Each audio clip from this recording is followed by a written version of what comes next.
پر جہاں چاہیں جنت بنا سکتے ہیں۔ فنعم اجر العاملین، اور یہ جزا ہے نیک کام کرنے والوں کی۔ ناظرین محترم، اس آیت سے پتہ چلتا ہے کہ رب العالمین جب اپنے بندوں کو زمین پر اقتدار دیتے ہیں، زمین پر حکومت دیتے ہیں، زمین پر تسلط اور تمکنت دیتے ہیں، زمین پر اختیار دیتے ہیں، زمین پر حکومت دیتا ہے اللہ تعالیٰ، تو وہ بندے رب کے نظام کے مطابق، رب کے آئین کے مطابق، رب کے قانون کے مطابق اس زمین کو جنت بنا دیتے ہیں۔ گویا رب کے قوانین پر عمل کرنے سے آخرت میں جنت ملے گی، اور اگر ہم رب کے قوانین، اصول اور ضابطوں کو اس دنیا میں رہتے ہوئے اپنی انفرادی اور اجتماعی زندگی میں لاگو کر لیں تو یقیناً یہ زمین بھی جنت بن سکتی ہے۔ گویا رب کے قوانین میں یہ تاثیر موجود ہے کہ وہ اس زمین کو اپنے قانون کے نفاذ سے جنت بنا سکتی ہے۔ ناظرین کرام، پھر اس دوسرے ربع میں اللہ تعالیٰ نے حضرت موسیٰ علیہ السلام کا ذکر کیا اور فرعون کا ذکر کیا۔ اس نے کہا کہ مجھے بتاؤ تمہارا رب کہاں ہے، تو اللہ تعالیٰ کی طرف اشارہ کرتے موسیٰ علیہ السلام نے کہا کہ وہ آسمانوں سے اوپر رہتا ہے۔ تو اس نے کہا اچھا میں کوئی ایسا انتظام کرتا ہوں کہ میں جا کے تمہارے رب کو دیکھوں اور جھانکوں کہ کیا واقعی تمہارا رب ہے یا نہیں ہے۔ یعنی تمسخر اس نے اڑایا حضرت موسیٰ علیہ السلام کا، اور مذاق اڑایا اس نے حضرت موسیٰ علیہ السلام کا۔ یقیناً دین کا کام کرنے والوں کو، حق کی بات کرنے والوں کو، سچائی کی بات کرنے والوں کو ان احساسات سے بالا تر ہو کے اللہ کا کام کرنا چاہیے اور سچائی کا اشاعت کرنی چاہیے کہ لوگوں کی طرف سے کیا رسپانس ملتا ہے۔ اللہ کے لیے کام کرنے والوں کی نظر اللہ پر ہوتی ہے، بندوں پر نہیں ہوتی، کیونکہ یہ صورت مومن ہے، یہ صورت مکی ہے۔ اس صورت میں پھر عقائد پر بات کی گئی ہے، عقائد کو دہرایا گیا ہے، اور وہ عقیدہ جس کا اہل کتاب انکار کرتے تھے، وہ عقیدہ یہ تھا کہ مرنے کے بعد ہم نے نہیں اٹھنا، بس یہی زندگی ہے، بس اس کے بعد کوئی زندگی نہیں۔ رب العالمین نے پھر اس عقیدے کو درست کرتے ہوئے ارشاد فرمایا لخلق السماوات والارض اکبر من خلق الناس ولکن اکثر الناس لا یعلمون۔ یہ بتاؤ کہ آسمانوں کا پیدا کرنا اور زمین کا پیدا کرنا یہ بڑا کام ہے یا ایک انسان کا پیدا کرنا بڑا کام ہے؟ یقیناً تمہارا جواب یہ ہوگا کہ اتنا بڑا آسمان اور اتنی بڑی زمین اور یہ ساری کائنات، یہ سورج، یہ چاند، یہ سیارے، یہ ستارے، یہ بحر و بر، یہ شمس و قمر، یہ سب کچھ انسان کی تخلیق سے بڑی تخلیق ہے۔ جب رب العالمین اس بڑی تخلیق پر قادر ہے اور اس نے اس بڑی چیز کو تخلیق کر دیا ہے تو کیا وہ ایک چھوٹی مخلوق انسان کو نہیں پیدا کر سکتا؟ یقیناً یہ عقیدہ تمہیں ختم کرنا ہوگا اور اس نظریے کو مٹانا ہوگا۔ رب العالمین اگر اتنی بڑی کائنات کو پیدا کر سکتا ہے تو تمہیں مارنے کے بعد دوبارہ پھر زندہ کر سکتا ہے۔ یعنی اسلام میں اس عقیدے پر تقریباً ہر پارہ میں اور ہر صورت میں اس عقیدے پر بڑی تاکید کی ہے۔ اور اس صورت مومن میں رب العالمین نے پھر ارشاد فرمایا، یہ قرآن پاک میں دوسری جگہ، دوسری مرتبہ، دوسرے مقام پر یہ اللہ نے ارشاد فرمایا وَلَقَدْ أَرْسَلْنَا رُسُلًا مِّن قَبْلِكَ مِنْهُمْ مَنْ قَصَصْنَا عَلَيْكَ وَمِنْهُمْ مَن لَّمْ نَقْصُصْ عَلَيْكَ۔ اے پیارے نبی صلی اللہ علیہ وسلم، ہم نے آپ سے پہلے رسول بھیجے ہیں اور ان رسولوں میں سے کچھ کے واقعات ہم نے اس قرآن میں تمہارے سامنے بیان کر دی ہیں اور کچھ کے واقعات ہم نے اس قرآن میں تمہارے سامنے بیان نہیں کی۔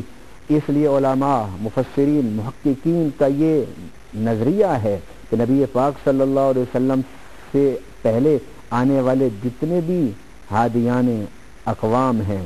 ان کے بارے میں مسلمانوں کو مثبت رویہ اختیار کرنے کا حکم دیا گیا ہے کہ ان کے بارے میں غلط منفی سوچ نہ رکھو۔ ہو سکتا ہے کہ ان کے بعد آنے والے لوگوں نے ان کے نظریات میں کچھ تبدیلی کر دی ہو، مگر وہ لوگ حق کی دعوت دیتے رہے ہوں اور حق اور توحید کی بات کرتے رہے ہوں، کیونکہ قرآن کی یہ آیت اور اس کے علاوہ ایک اور آیت وَلِكُلِّ قَوْمٍ ہاد، کہ اللہ تعالیٰ نے ہر قوم کے لیے ایک ہادی بھیجا ہے۔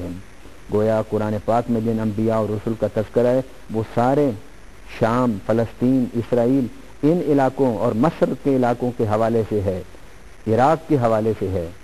اس لیے رب العالمین نے صرف ان علاقوں میں ہی ہادی نہیں بھیجے بلکہ رب العالمین نے پوری انسانیت کو ہدایت دینا ہے، رب العالمین نے پوری انسانیت کو سیدھا راستہ دکھانا ہے۔ اس لیے پوری انسانیت کے لیے رب العالمین نے ہادی دنیا میں بھیجے ہیں۔ تو قرآن کی اس آیت سے کہ منہم من قصصنا علیک ومنہم من لم نقصص علیک، کہ تم سے پہلے جو رسول آئے ہیں ان میں سے کچھ کے واقعات ہم نے رکھے ہیں، کچھ کے واقعات تمہارے سامنے ہم نے نہیں رکھے، اس لیے اہل اسلام کو نبی پاک صلی اللہ علیہ وسلم سے پہلے آنے والے جو ہادی تھے ان کے بارے میں محتاط رویہ اور انداز گفتگو اختیار کرنے کی تلقین کی گئی ہے۔ قرآن پاک کے 24واں پارہ کا آخری ربع سورۃ حامیم سجدہ سے شروع ہوتا ہے۔ ناظرین، یہ بھی سورہ مکی ہے، اور اس میں ایک حقیقت جس کو ایک دفعہ پہلے بھی اللہ نے بیان فرمایا قل انما انا بشر مثلکم، کہ اے نبی صلی اللہ علیہ وسلم آپ کہہ دیجئے کہ میں تمہاری طرح بشر ہوں، میں تمہاری طرح بشر ہوں۔ اور یقیناً حضور کی بشریت سے انکار نہیں کیا جا سکتا، اس لیے انکار نہیں کیا جا سکتا کہ نبی نے ہدایت دینی ہوتی ہے، نبی نے سیدھا راستہ دکھانا ہوتا ہے، اور اگر وہ ملائکہ میں سے ہوتے ہیں تو کبھی انسان کو ہدایت نہیں دے سکتے تھے، اس لیے انسانوں کی ہدایت کے لیے انسان ہی کو بھیجا جاتا رہا، انسانوں کی ہدایت کے لیے بشر ہی کو رسول بنایا جاتا رہا۔ حضرت آدم علیہ السلام تھے، حضرت عیسیٰ تک تمام نبی انسان تھے، اور اسی طرح نبی پاک صلی اللہ علیہ وسلم بھی قبیلہ انسان تھے۔ باقی رہے آپ کے باقی مناقب، آپ کے فضائل، اس سے انکار نہیں کیا جا سکتا، اور ان مناقب و فضائل کا ایک بہت بڑا باب ہے جس کو بیان کرنے کے لیے ایک بڑے وقت کی ضرورت ہے، مگر اس مقام پر یہ کہا گیا کہ تم میرے حبیب صلی اللہ علیہ وسلم کی یہ جو صفت بشریت ہے اس سے انکار نہ کرو، مگر ایک خوبی کو یہاں بیان کیا گیا کہ یوحا الیہ، کہ اس کا مجھ سے رابطہ ہے، یہ مجھ سے بات کرتا ہے، میں اس کو وحی دیتا ہوں، میں اسے اپنا پیغام بھیجتا ہوں، اور وہ پیغام کیا ہے؟ انما الہکم الہ واحد، کہ تمہارا الہ واحد ہے۔ گویا اللہ تعالیٰ نے اس مقام پر جو سب سے اہم بات تھی وہ توحید کی تھی، اور وہ کی کہ وحی کا نچوڑ، رسالت کا مقصد، نبوت منتہا یہ ہوتا ہے کہ مخلوق خدا کا ٹوٹا ہوا رشتہ اللہ سے جوڑ دیا جائے۔ ناظرین کرام، اس آخری ربع میں رب العالمین نے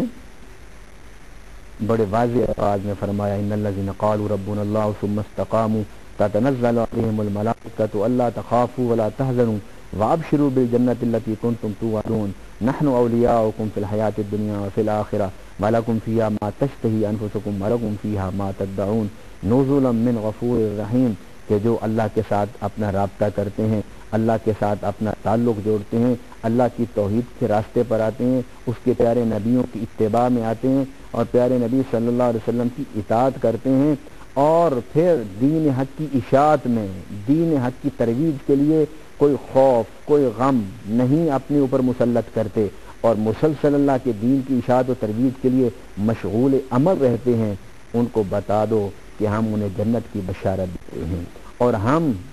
ان کے دوست ہوں گے، ہم ان کے ولی ہوں گے دنیا کی زندگی میں اور آخرت کی زندگی میں، اور ان کے لیے وہی کچھ ہوگا جو کچھ وہ طلب کریں گے،